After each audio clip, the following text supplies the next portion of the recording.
Alors, qui sommes-nous? Alors, nous sommes Mozart, accroche-tiche, musique ouverte aux enfants et adultes handicapés ou rencontrant des troubles de la santé. Elle est créée en 2010 par Jacqueline Dichary, qu'on voit ici, notre très chère présidente, qui elle aussi est tout de tout cœur avec nous et qui est en ce moment en cours au sein de notre association avec justement ses élèves qu'elle ne veut pas laisser. Donc c'est pour ça que j'essaie de la représenter au mieux. C'est une professeure de musique qui est non-voyante et cette association propose à ses adhérents en situation de handicap ou non la découverte et la pratique de la musique. L'association est formée par des musiciens. Ces musiciens, ils sont tous bénévoles. Ils font tous partie, soit pour certains, de formations musicales importantes comme Monaco, dont 2 d'entre eux donc sont professionnels. Et la plupart d'entre eux, même s'ils ne sont pas forcément professionnels, ont beaucoup d'années de musique et une grande sensibilité au handicap. Alors bien sûr, maintenant, on va parler du sujet qui nous intéresse en ce jour, les autistes au sein de notre association.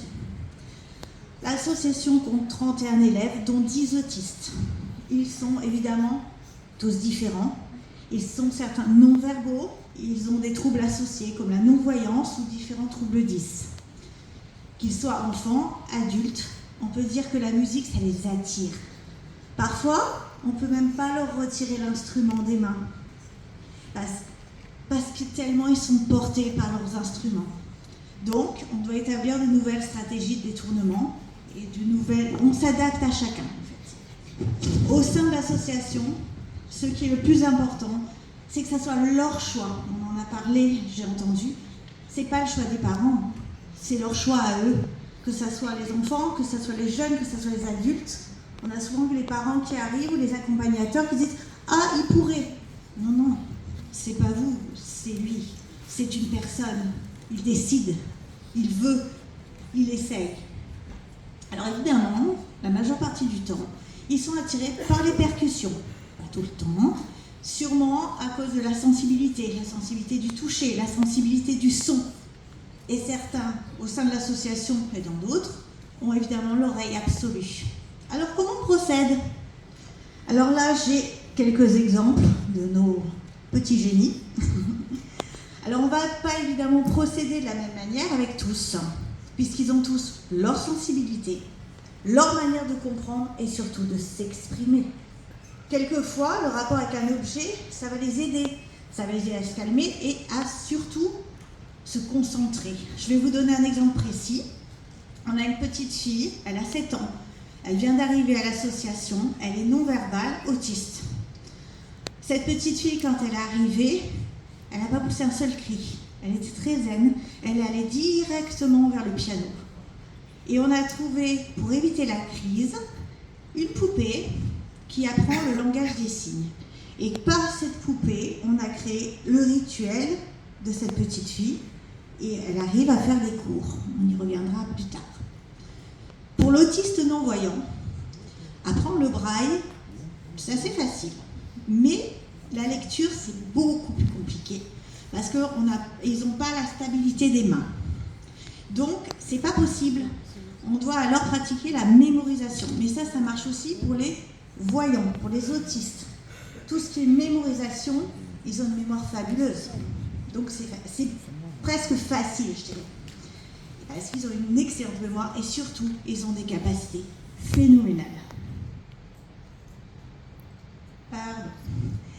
Alors, les cours, ils doivent toujours se dérouler de la même manière.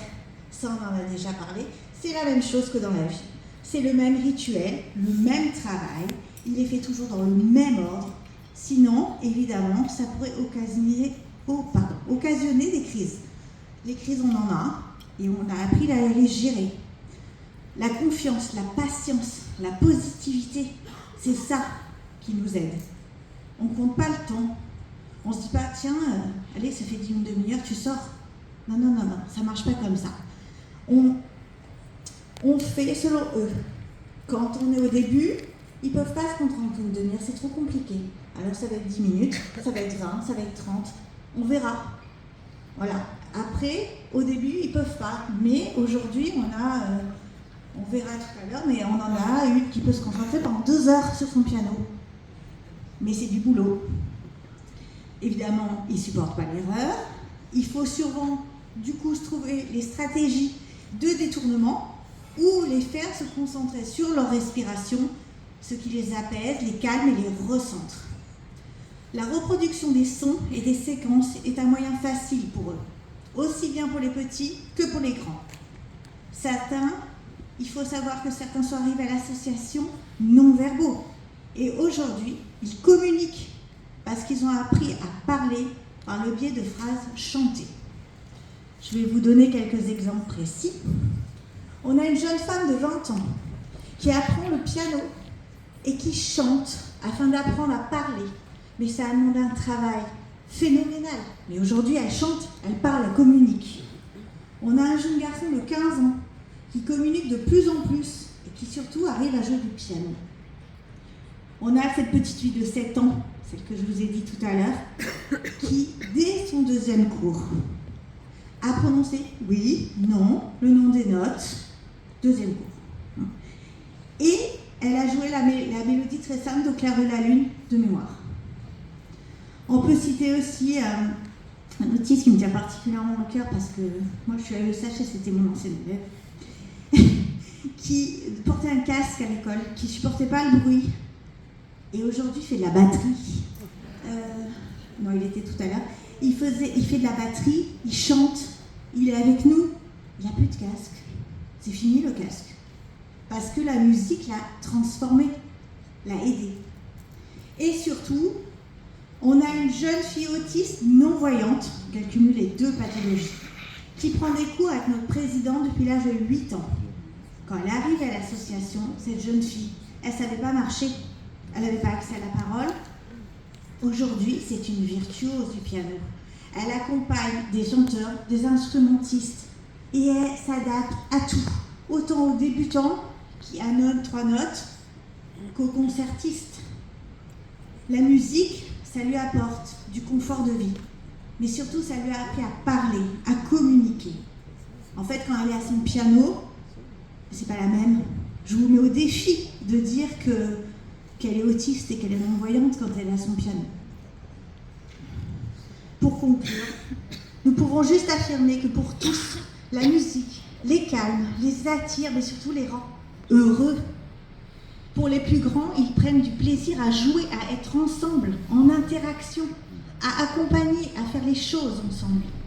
Nous arrivons même pour certains à les faire jouer sur scène. Ça demande beaucoup de travail, mais ils nous surprennent, ils sont capables de faire des choses fabuleuses. Nous sommes particulièrement éblouis par les résultats qu'ils peuvent réaliser.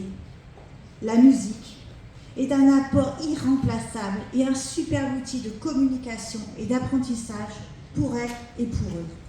Pour finir, je voudrais juste vous donner ce message de notre présidente, Jacqueline Dichary. Il faut croire que seul l'amour de son prochain et la passion de la musique m'ont permis de relever le défi et prouver à ceux qui en doutaient encore que la musique, au-delà d'un art, est aussi un excellent moyen d'épanouissement thérapeutique pour les enfants ou adultes en difficulté.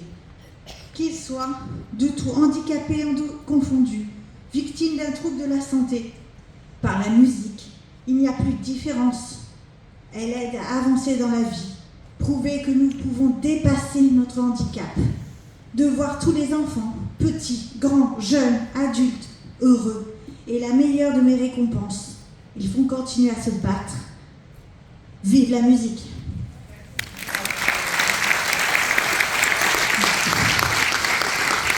Bravo Myriam et Samia, donc vice-présidente qui est venue et a dû repartir pour tout ce que vous faites pour nos enfants. Alors Samia devait, je vous le dis,